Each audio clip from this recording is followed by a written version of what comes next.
Hey folks, this is Bardic Dragoon. Welcome back to Let's Play Mass Effect. When we last left off, we had become a Spectre and are now chasing after Saren. Given a few options of where he could be, there's a few things that we would be wanting to look for. First one, well, you can really do any of these. Also, that's the DLC. We'll be taking that on in a bit here.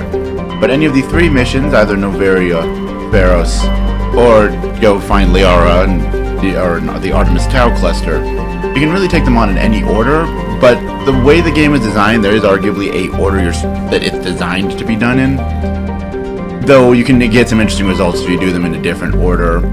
But it's kind of implied just by the way that some things are scaled in the game, mostly the conversation options, as well as the fact that if you know anything about this game, you have an idea of who Liara is, and that's why you probably want to do this first anyway, that this is going to be the first one.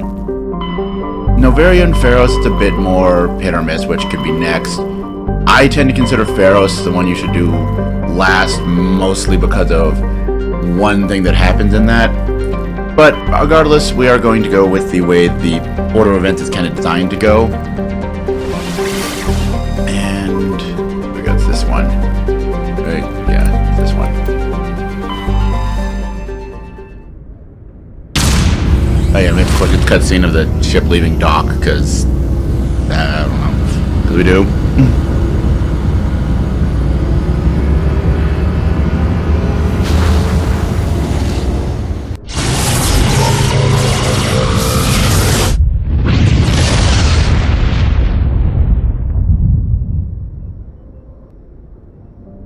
Okay. And one thing you can do in this game, pick up a little bit of extra experience from time to time, is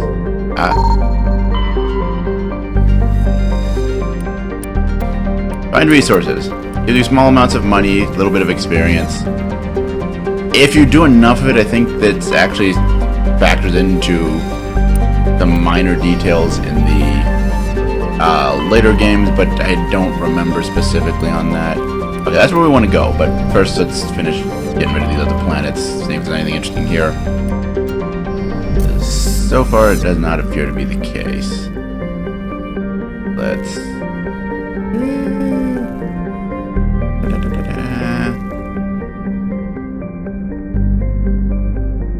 Isn't there anything in this asteroid belt? Though admittedly there's usually only one asteroid. Oh.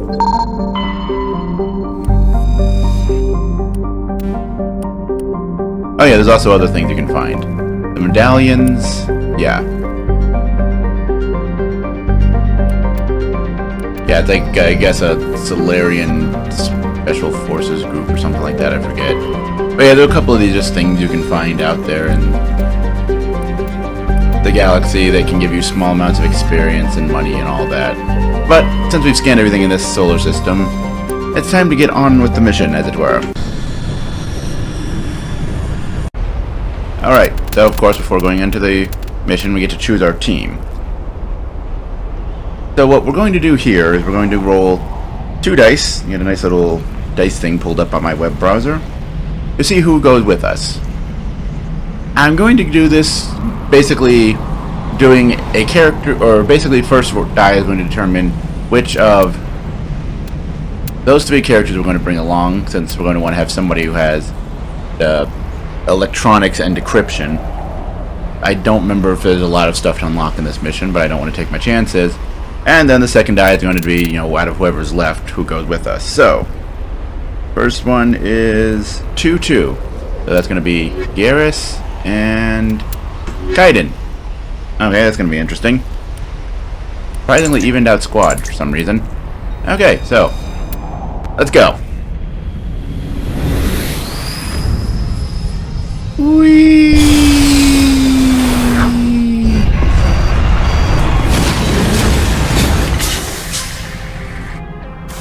Alright, so let's go and land ourselves on the surface. Commander, I'm picking up some strange readings. Really strange, like off the damn charts. It looks like it's coming from an underground complex a few clicks away from the drop zone. Okay. Okay, so I have to remember what the controls are on this thing. important ones. Zooming. We have a chain gun. We have a cannon. Cannon does have a cooldown, and I don't know how long it is. The game gives you no indicator, I never bother to time it myself. But yeah, so at the beginning of the mission, and you'll usually have a segment like this in each of the main missions, as well as arguably the minor missions, since you'll probably spend time just randomly futzing about on a planet with nothing to do.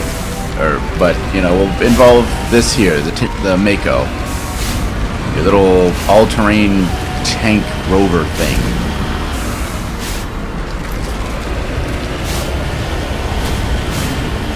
And, though, of course, we're going to get to where we need to go in this thing. And this is going to be really the first time we've had a long segment of just gameplay here. So, I suppose I should probably be talking about stuff and things. Maybe even things and stuff, but, you know, I don't want to get too ahead of ourselves here. But, yeah. There's a lot of things I think I've kind of started saying, but because of the proliferation of cutscenes in the early segments, I never really get around to completing, I thought. I'm interrupted by, like, dialogue that I don't want to talk over. How do I hear things? Oh! Hi! Die! Actually, you can't shoot that. What you need to do is shoot the things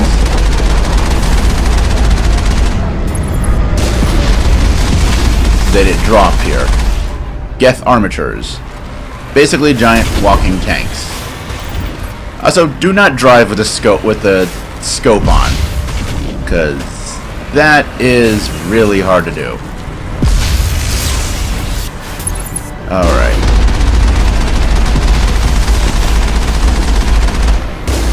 There we go. Woohoo! By the way, you're arguably supposed to take these things kind of out on foot, because you actually get an experience penalty for killing things in the tank. I think the experience penalty actually increases the higher your difficulty setting is. Either that or just like it's normal until you choose the highest difficulty and then it just drops like a freaking rock. Anyway. So yeah. But along the way we're of course going to be shooting things in our tank here. But as I was saying, I don't think we can take that strong point head on. sure we can. We just have to be really careful. Like that. So I think, yeah, there's another one. There we go. Okay. But yeah, so, because I don't remember if I completed my thought in talking about it. Why am I doing this playthrough? Because, you know, this many videos in, that probably should be a thing that is discussed. And go over here for a little bit of experience. By the way, you cannot flip this thing, no matter how hard you try. Well, actually, you can, but it basically will unflip itself automatically. It'll just keep rolling, even though the physics don't make sense for it to do that. Anyway. But yeah. Actually, one thing to talk about in this game that's been surprising so far as I've been playing through it.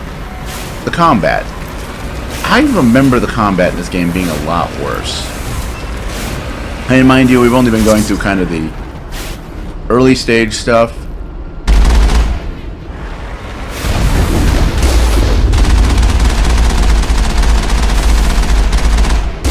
So, you know, it might just be since the early stage stuff is a lot more designed than the later game stuff, where you have stuff like enemy levels and abilities scaling based on your difficulty level, so... Oh yeah! Scaling based on your difficulty level more than anything else. Why is it saying there's a thing there? I don't know. So, like, you know, the early stages, though, everything is set to a preset level. In that, like, on the mission on Eden Prime. I think it actually starts the scaling on the Citadel, but there's so little combat on the Citadel, it doesn't really factor in. Hi. Did I kill you? I think I killed you. Alright, let's get out of this thing then. There we go. What are you shooting at, Garrus? Also, probably... Oh, I was already picking up stuff. I think I mentioned it, but the loot system in this game is kind of ridiculous. Ooh, boosted weapons force.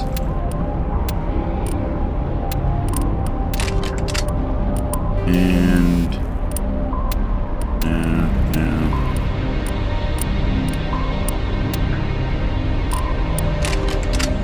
Okay, sorry. Just doing a quick equipment check here.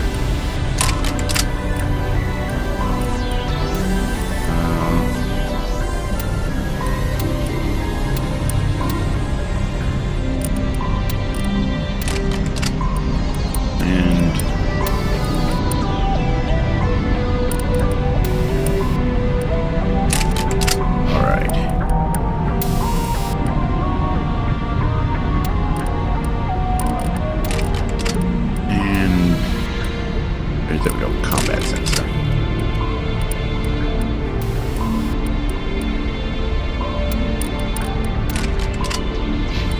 You're apparently going to end up being our on-point tank dude.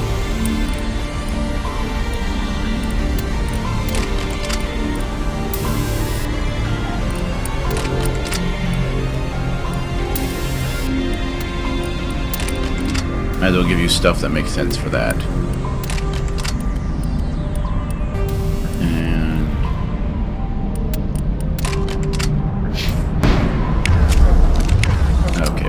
You got that.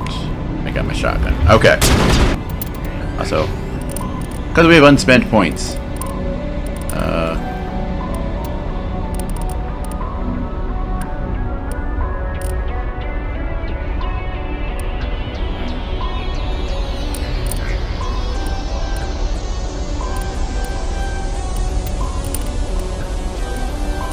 There we go. A lot of points to put into that. And how about you? Alright, I need to unlock electronics for you. So let's work on that.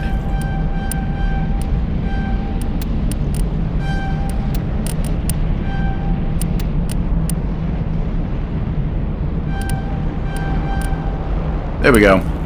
Good thing that I ended up not getting him as my main tech person, because he doesn't really have a lot of skill compared to what we've been doing with Kaiden, at least here. Anyway, now we are ready. Oh, hi. That's why you were shooting. I was wondering about that. Negative contact. Yeah, I'm keeping my gun out. But yeah, because I remember the gunplay, well, mostly the gunplay, but the combat in general in this game really not being all that good. Anyway, personnel, actually, hammerhead rounds 2. I think I only have hammerhead rounds 1 in this thing. Oh, I do have hammerhead rounds too. Never mind. Okay, well, that was useless. Alright. But yeah, a lot of it has to do with the gunplay, and I still do stand by that sentiment. Though using a shotgun does make things a little bit better, because the shotgun is like the only gun in this game that has much oomph. Except maybe the sniper rifle. Sniper rifles have oomph, but even though this probably has the largest amount of like long-range stuff happening, it really doesn't focus much on... No, actually there's really not much...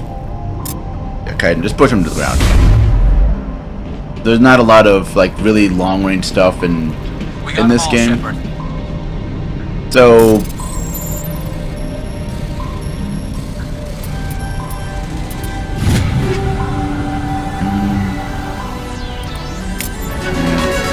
Alright, another level up, yay. And then a door we can open to let our tank through. That I kind of already got our tank in here anyway. I'm not sure why this is here. But yeah. But a lot of it has to do, though, as I said, with the gunplay being a little bit flaccid, except as at the shotgun.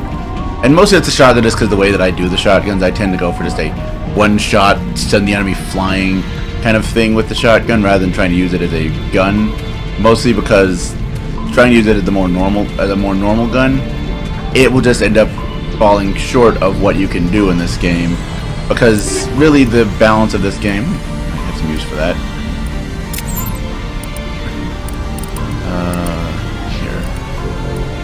Here. Okay, so he's only able to use light armor right now. I forgot about that. Okay, but Banshee 3, that's a pretty good seeming. Oh, hey, there's another one here. Edge 2. What do you got? You got Striker 2. So, quick explanation of stats, since I don't think I've covered that before while we're looking at them. Damage, predictable enough. It's how much damage each shot does. Shots before overheat, you'll notice that the guns have, or at least with on your interface, the guns have a little gauge, or there's a little gauge above the status, like your health and all that, that basically says how overheated the gun is. If you fire too many shots at a time, the gun will overheat, and then you'll have to wait for it to cool down before you can shoot again. That's how many shots you have for that. I don't really know how that affects the AI, but, you know, it's a thing. And then accuracy rating, well, that one's easier. See how you got the accuracy reticle, and like when you zoom in, it increases. Actually, it'll be easier to show this with the pistol. You notice that as you fire, that grows bigger. The accuracy, and then as you stop firing, it shrinks back down. That's your That's what the accuracy rating actually is. That basically is saying, hey, I think it's your base accuracy, like how big the circle starts with, or maybe it's how quickly it loses size on it. It honestly is kind of a do-nothing stat, considering the fact that there are so many ways with weapon training, and on a lot of the characters, their class skill, or in the case of Shepard, you've also got Spectre training that allows you to boost your accuracy, so you don't really need to worry about your actual accuracy rating, like, at all. So it's kind of, as I said, a pointless stat, but those are what your stats mean on your guns. Armor is a little bit weirder. Actually, anything that isn't guns is a little bit weirder. Because armor, damage protection is basically, once your shields are gone, how much damage reduction you get from the attacks that hit you. Shields is your shields. That's what your shields are added to. Tech and biotic protection sounds like a straightforward stat. It's protecting you from status effects from tech or biotic abilities, but I have not been able to find anything how that's actually calculated what it does. And it's even worse with the, well, easier to look at it with him, with the Omni tools and the biotic amps. Because shield bonus is the only thing that really is easy to figure out. Shield bonus gives you bonus points to your shields. But the other stuff, like biotic amps, duration bonus, power bonus, cooldown bonus. Those seem like they should be straightforward. Increasing duration of your abilities, increasing the power of the abilities, like the immediate effect of them, and how quickly they cool down. Same thing here, tech cooldown, and then med recharge, which I think is basically your metagel recool rate, or cooldown rate. Those should be fairly straightforward stats, but the game does nothing to explain what, they're one of those things, okay, a bigger number is better, but beyond that, good luck figuring out what any of it means.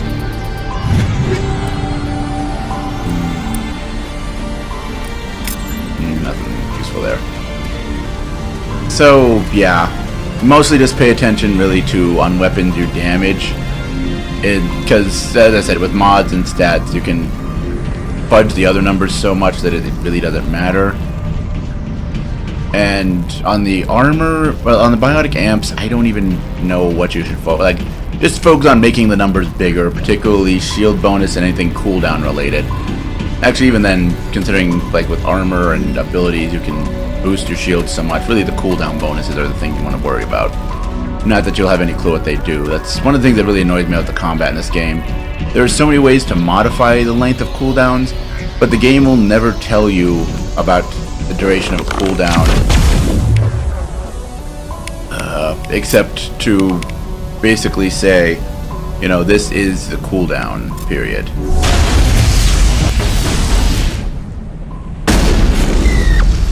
Or to basically say what the base cooldown period is, rather. So you don't really...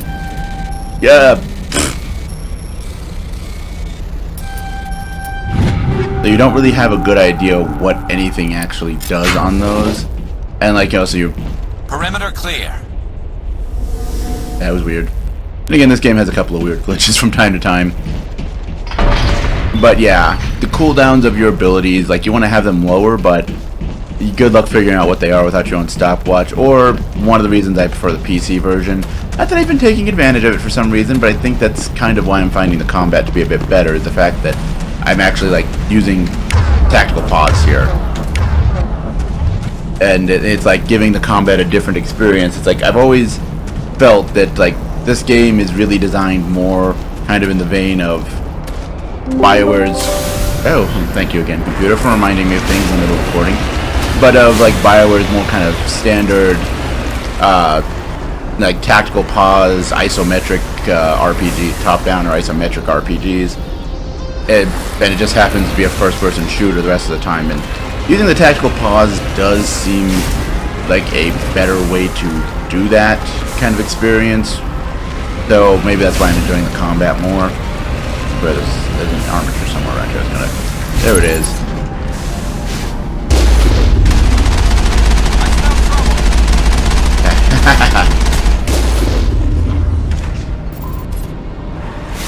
Haha! Use the terrain to your advantage. There's other stuff shooting at us, isn't there? Where are you guys? But yeah, and so doing the tactical pause thing, though you can't do that in the Jeep, but you also don't have anything to worry about in the Jeep except your health and your gun overheating, really. Oh, by the way, things you can do with the Jeep, because you actually have, if your shield go down, which surprisingly does not happen to me yet. I'm sure we'll get a moment where that'll happen. You'll notice that, like, you got your health bars for your crew, because I don't know why, they can't be damaged in the Jeep. You have the, like, little diagram of the, why do I keep calling it the Jeep? The Mako here.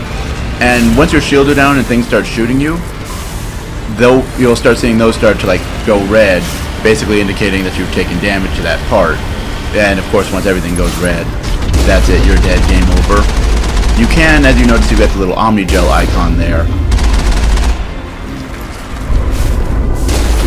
You can use Omnigel to heal Jeep, or the Mako, which is, if you ask me, the main purpose of it is, other than that, Omnigel basically allows you to bypass the unlocking minigame, which, at least in the PC, I enjoy the unlocking minigame, so I don't want to do that.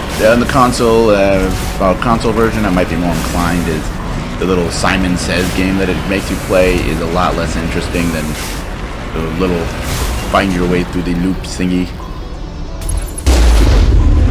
Ow. Okay, yeah, this I think is where we're probably going to see some actual damage to the Jeep. Unless I can use terrain to my advantage again. Hi! I love hitting small targets with the rockets. It's just like that sense of overkill. Like, what was it?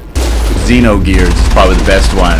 Like, you're fighting normal sized enemies and your giant robots, and like your normal attacks are like stomping on them and stuff. I always found that so amusing.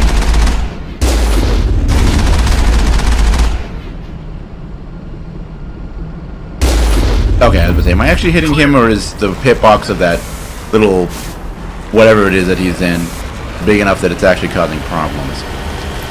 But yeah, the combat in this, though, like I said, kind of playing it this time around, I'm kind of approaching it differently.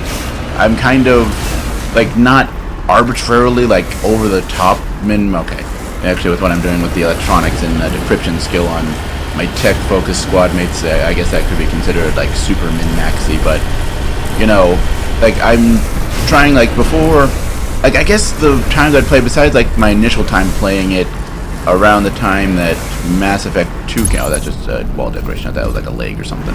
Around the time Mass Effect 2 came out, was when I originally played this. I was playing it on Xbox at the time. And like mostly it was just kind of the enjoyment of just exploring this galaxy and this world that they'd created, which that is really, you know, if you ask me, compared to the other games, because even though I'm finding the combat isn't as bad as I thought it was, it still lags behind mainly 3. I actually feel 2's combat is the worst of the series, mostly because it's not as experimental and interesting as this one can feel at times, but it's not as just like bombastically fast-paced action game like as the 3rd one. It feels like this awkward place in the middle that just isn't as much fun. It's more kinesthetically pleasing, but not as much fun, if that makes any sense. Anyway, but yeah, so like, you know, when I went back to play it around the time Mass Effect 3 came out, because like all the different, you know, oh, there's so many different choices that go into it, and I just come off of playing Dragon Age 1 mostly, a couple of times and kind of being like, Bioware has some interesting and really well thought out ways of doing character classes. So, you know, imagine bringing that to an action game. So it kind of basically served as the, I'm going to play through the game with each of the classes and, you know, trying to better experiment with what the classes can do. I'm going to just like evenly level up everything so that way I don't have like one optimal strategy that I just rely on. And God, the game is so boring. Like, partially just because like playing through any game 6 times back to back like that, it's going to like just make you hate the game. Oh, you're not dead! Die! But like the combat also just really loses a lot of its fun if you're I think we're good, Shepard.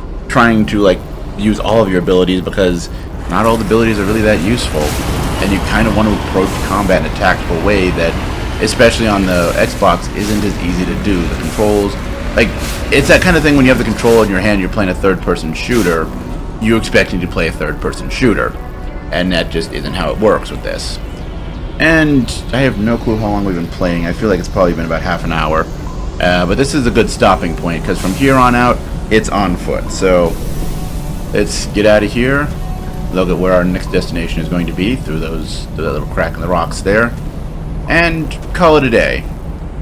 Tune in next time, where I guess we'll probably talk more about the combat in this game, because I still have a lot to say, surprisingly. But then again, I didn't really spend a lot of time talking about the combat until the end there. Anyway, until next time, as always, later, folks.